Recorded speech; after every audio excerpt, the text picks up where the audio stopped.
اگر وہ نبی ہیں تو یہ ان سے بڑھ کے نبی ہیں. میرے پاک پیغمبر امام الانبیاء، امامت کا معنی نہ برابر کوئی ہے نہ آگے کوئی ہے. جہاں حضور پہنچے ہیں وہاں تک کوئی نہیں پہنچا. نہ نبی مرسل پہنچا ہے نہ ملک مقرب.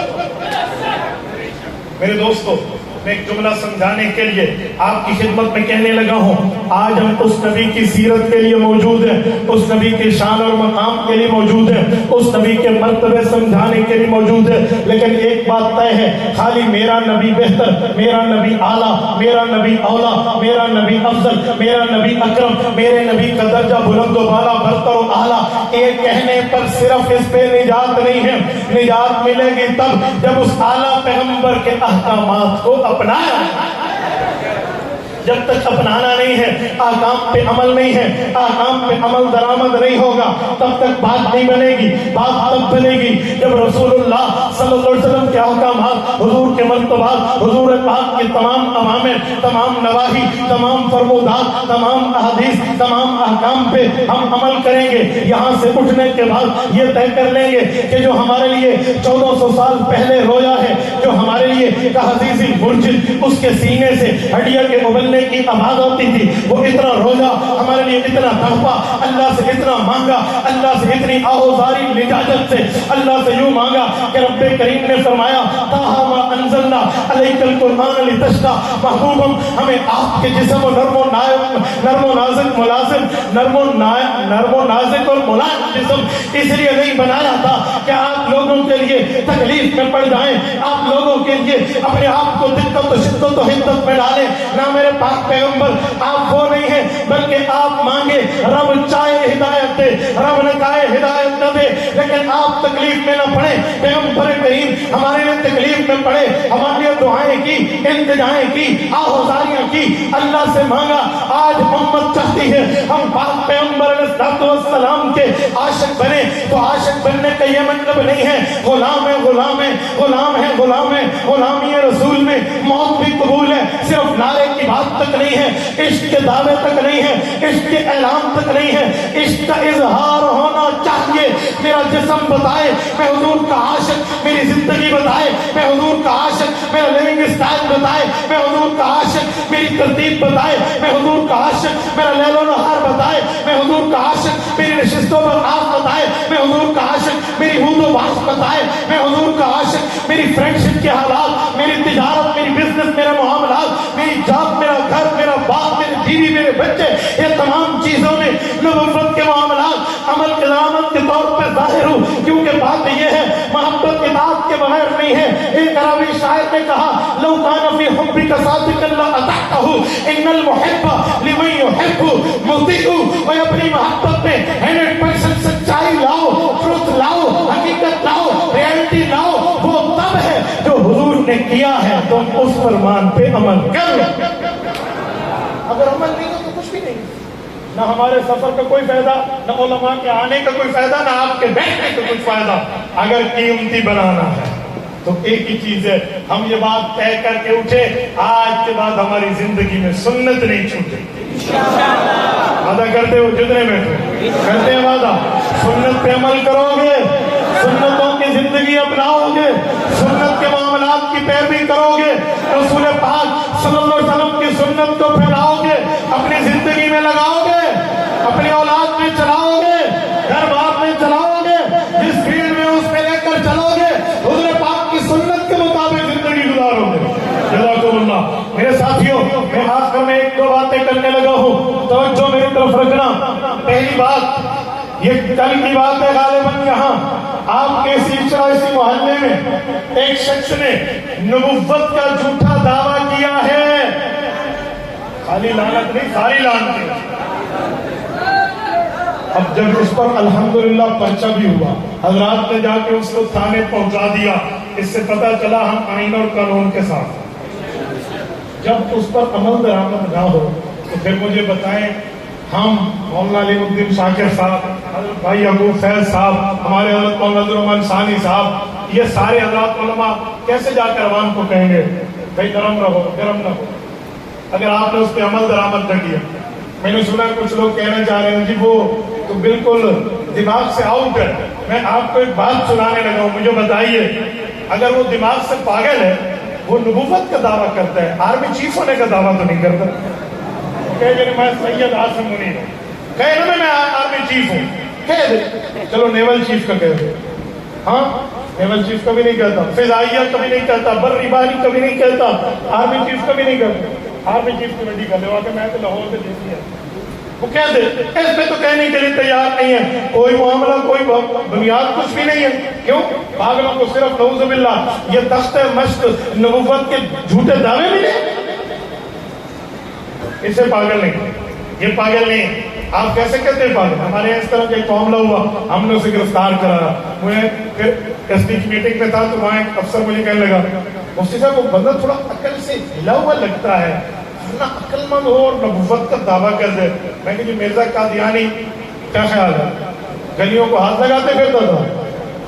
یار عجیب بات ہے، فتنہ پھیلاتا ہی عقل مند. یار اگر بے وقوف ہے، میں نے اس کی ورزی پر پھول پہ ہاتھ لگا کے کہا، میں نے کہا یہ پھول لگے بغیر وہ کہے کہ میں ڈی پی او، کہہ دے. آپ کے لیے تو نہیں کہتا، وہ کہہ دے. اس کو صرف نبوت کا جھوٹا دعویٰ ملا اور نبوت کا جھوٹا دعویٰ مل جائے تو پھر اس کے بعد آپ کہنا شروع کر دیتے ہیں وہ عقل سے پیدا ہے. ایسا کچھ بھی نہیں، ایسا کچھ بھی نہیں ہے. جو معاملہ ہے وہ سامنے ظاہر ہے. وہ پاگل ہے تو پھر تو اس کا نکاح بھی قائم نہیں ہے. وہ پاگل ہے تو پھر سارے معاملات اس پہ ختم ہیں. عجیب معاملہ ہے، پاگل ہے تو اس کے آئی ڈی کارڈ پہ لکھا ہوا ہونا چاہیے. کب سے معاملہ ہے؟ کب سے اس کا دماغ خراب ہوا؟ ہم اس کے ساتھ اسکین کرا کے پوری ترتیب لے لیتے ہیں، آپ یہ تو دکھا دیں. ایسا کچھ بھی نہیں ہے. ہم یہ کیس آڑے ہاتھوں نہیں جانے دیں گے. سارے وعدہ کرتے ہو انشاءاللہ نبوت کے لیے، کل اس معاملے کے لیے روڈ بنا کرنا پڑے کرو گے، ہڑتال کرنی پڑی کرو گے، اور آج اس تقاضے کا فیصلہ کر لیں اس کے لیے نکلنا پڑا نکلو گے. انتظامیہ والوں اس چیز کو بھی دیکھو، وہ پاگل اگر قاعدہ کروانا ہے ایسی بیٹھے، ایسا نہیں ہونا چاہیے. اور دوسری بات، ہمارے دل بڑے رنجیدہ ہیں حیدرآباد سندھ کے واقعے. پرسوں کی بات ہے، میں اس وقت موٹر وے بالکل ایک انٹرچینج پہ تھا جب جو مجھے اطلاع ملی، میں نے اس وقت احتجاج ریکارڈ کروایا. آج ایک نئی بات وہاں پہ سامنے آئی جب وہاں کے 3 ظالم گرفتار ہوئے. میں وہاں حیدرآباد سندھ کی انتظامیہ کو خراج تحسین پیش کرتا ہوں کہ تم نے اپنی ڈیوٹی صحیح انجام دی. 3 کو پکڑ کر انہیں زندان میں ڈالا ہے، باقی بھی آئے.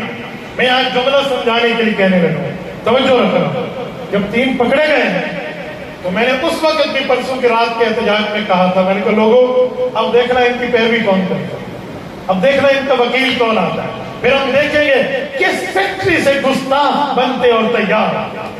ہم دیکھیں گے اس طبقے کو، پتہ چلے گا. میٹنگ میں تو بیٹھ کے انتظامیہ کے سامنے کور کمیٹی کی میٹنگ تک بیٹھ کے ہمیں یقین دلایا جاتا ہے اجی صحابہ رسول کا احترام ہم پہ لازم ہے، امہات المؤمنین کا احترام ہم پہ لازم ہے. مجھے بتائیں یہ نبوت کے سسر ہے حضرت عمر، مذاق نہیں ہے. آسمان کا ہر فرشتہ عمر کو سلام کرتا ہے. لاہور کے غیوروں اگلا جملہ کہہ دوں، زمین کا ہر شیطان عمر سے لرزتا ہے، ہر شیطان کی ٹانگیں کانپتی ہیں. عمر فاروق کا نام تو آ جائے یقین مانے زبانیں گم ہو جاتی ہیں. جھوٹے چندے تو لے لیتے ہیں رفاہی کاموں کے نام پہ، اور جب تعارف میں جامع مسجد فاروق اعظم کا نام آئے تو زبان گم ہو جاتی. شاید آپ نے ویڈیو دیکھی. میں حیران ہوں عمر فاروق کی ہیبت آج بھی اتنے سال گزرنے کے بعد کا ہے. اب یہ وکیل وہاں ان کا وکالت نامہ جمع کرواتے ہوئے آج ایک جملہ کہہ رہا ہے عدالت میں جو نئی چیز سامنے آئی ہے کہ جناب من وہ حضرت عمر نہیں تھے، وہ عمر بن سعد ہے. وہ جو واقعہ کربلا میں حضرت حسین کے قاتلین میں جس کا نام ہے وہ تو وہ ہے، حضرت عمر نہیں ہے. بس نام کا اشتراک تھا، لوگوں نے کچھ غلط سمجھ لی. میں نے کہا میں لولے لگڑے دعووں سے بات جانے نہیں ہوگا.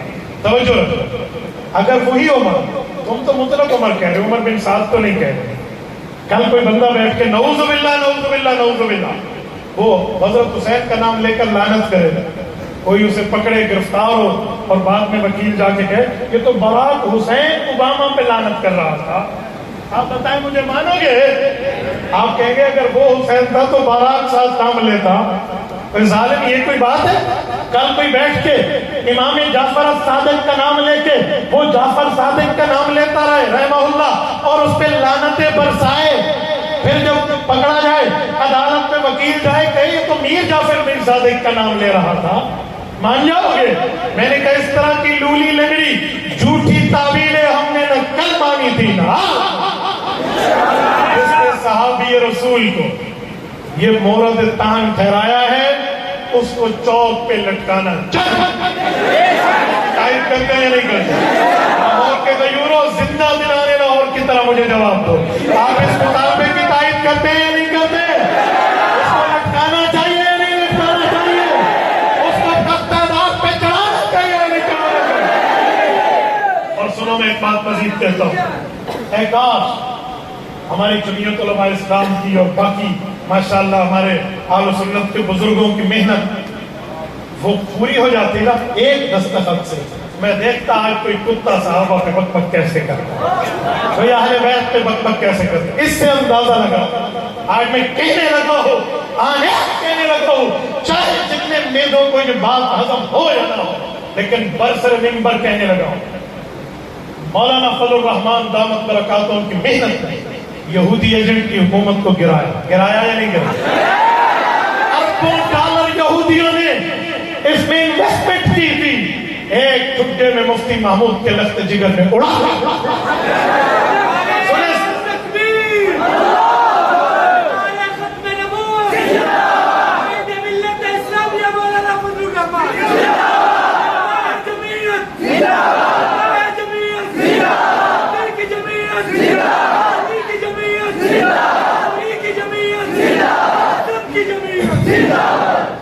ہم نے اس کو تو گرا دیا، لیکن اس کی آخری نشانی تو باقی تھی نا، نہیں سمجھے؟ ساری سرائکی کا دن آخری بھینٹ بچی پڑی، مولانا یعقوب سے اس کا ترجمہ دے دے رہا، آخری تو چیز بچی ہوئی تھی نا، اس نے کون سی لعنت کو اپنے سر باندھا ہے؟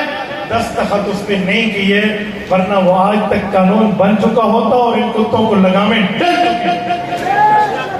اس سے میں تمہیں کہتا ہوں اہل حق کا ساتھ دو، اسی لیے میں کہتا ہوں اور آنیات کہتا ہوں جمعیت علماء اسلام کے دست و بازو کرے، اسی لیے تو میں کہتا ہوں حضرت قائد جمعیت قائد ملت اسلامیہ مولانا فضل الرحمان کے دست و بازو بنیں گے۔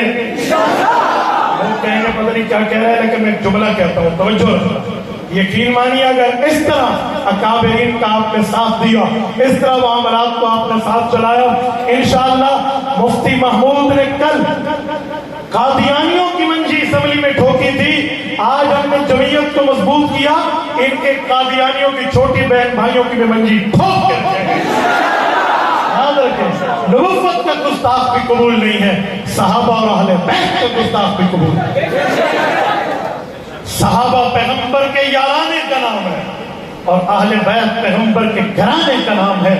ہم مسلمان اہل سنت والجماعت یہ اعلان کر رہے ہیں اہل بیت بھی ہمارے ایمان کا حصہ، صحابہ بھی ہمارے ایمان کا حصہ، کیونکہ نبی نے صحابہ کو ستارے، اہل بیت کو کشتی نوح فرمایا ہے۔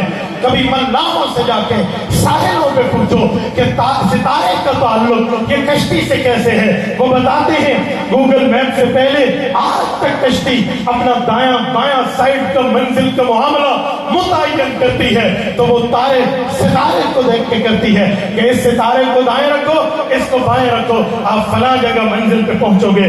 اسی طرح میں کہتا ہوں اہل بیت کی کشتی میں بیٹھو، رہنمائی پیغمبر کے صحابہ سے لو، خدا کی قسم دنیا میں بھی بیڑا پار ہے۔ آپ حضرت جی ایک سوال آیا ہے کہ آپ کا بیان ہم دارالعلوم دیوبند انڈیا سے آن لائن دیکھ رہے ہیں، کہ کسی ساتھی نے لکھ کے بھیجا غالباً، تو میں آپ کی بیعت کرنا چاہتا ہوں، آپ ہمیں بیعت کراؤ۔ اللہ پاک آپ کو خوش و خرم رکھے، اپنے قریبی کسی شیخ مکرم سے بیعت کریں۔ یہ بیعت صرف برکت کی نہیں ہوتی، اصلاح کے لیے بھی ہوتی۔ آپ کسی قریبی شیخ سے بیعت کر لیں، بہت زیادہ بہتر ہوگا۔ باقی انشاءاللہ دلی محبت اور تعلق آپ کا اور ہمارا ہے انشاءاللہ، المرء مع من احب۔ حضرت مولانا فضل الرحمان صاحب لال مسجد افغانستان پہ حملے کے لیے وہاں کہاں گئے تھے، تو خدا کے واسطے آج لال مسجد میں اذانیں آ رہی ہیں، تو وہ بھی مولانا فضل الرحمان کی مرہون ہے۔ آدھی بات کرتے ہوئے، آدھی بات کرتے ہوئے، پوری بات، آدھی آدھی بات نہ کرو۔ اسلام کے اندر ووٹ کی حیثیت کیا ہے؟ میرے دوستو اسلام میں تو شورائی نظام ہے، لیکن اس وقت ملک پاکستان میں جو یہ ووٹ کی ترتیب ہے تو اس کے لیے مفتی اعظم پاکستان مولانا مفتی محمد شفیع رحمہ اللہ کا فتویٰ تمام اکابرین کی تصدیق کے ساتھ موجود ہے کہ اس وقت ووٹ کی حیثیت ایک گواہی سی ہے، اس کو چھپایا نہیں جائے، اہل حق کے حق میں اس کو استعمال کیا جائے۔ جو عقیدہ حیات النبی نہیں مانتا یا اس کے پیچھے نماز غلطی سے پڑھ لی ہے تو اب کیا کریں، اب خوشی سے لوٹا لو۔ دلائل میں مضبوط کتب بتائیں علماء دیوبند کی، ہمارے استاذ مکرم امام اہل سنت والجماعت شیخ الحدیث والتفسیر حضرت مولانا محمد سرفراز خان صفدر نور اللہ مرکزہ کی جملہ تمام کے تمام، حضرت قاضی مظہر حسین رحمۃ اللہ علیہ کی جملہ حضرت مولانا عبدالستار توسری رحمہ اللہ کی جملہ کتب، حضرت مولانا محمد نافع رحمہ اللہ کی جملہ کتب، حجت اللہ فی الارض رئیس المناظرین مولانا محمد امین صفدر اکاڑوی رحمہ اللہ کی جملہ کتب آپ اپنے پاس رکھیں، آپ دلیل کی دنیا میں میزائل بن جائیں گے۔ استاذی تقابل ادیان کے موضوع پہ ایک ہی کتاب کا نام بتا دیں، تریاق اکبر بزبان صفدر لے لیں، ایک ہی جلد کے اندر 12 فرقوں کے جوابات موجود ہیں۔ جزاکم اللہ تعالی، اقول قولی ھذا واستغفر اللہ وآخر دعوانا الحمد للہ رب العالمین۔